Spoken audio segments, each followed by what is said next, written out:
بسم الله الرحمن الرحيم. الحمد لله الذي أنزل على عبده الكتاب ولم يجعل له عوجا قيما لينذر بأسا شديدا من لدنه ويبشر المؤمنين الذين يعملون الصالحات أن لهم أجرا حسنا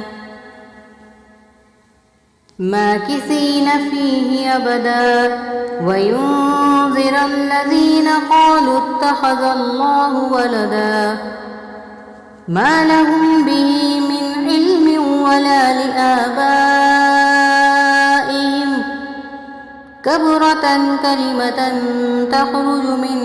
أفواههم إن يقولون إلا كذبا فلعلك باخع نفسك على آثارهم إن لم يؤمنوا بهذا الحديث أسفا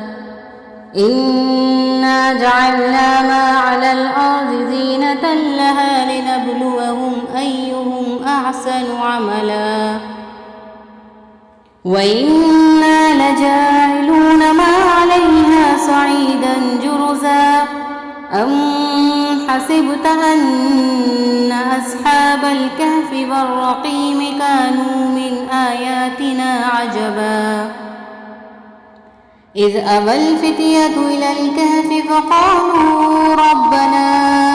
آتنا من لدنك رحمة وهيئ لنا من أمرنا رشدا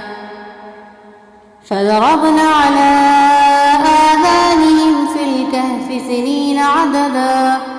ثم بعثناهم لنعلم أي الحزبين أحصى لما لبثوا أمدا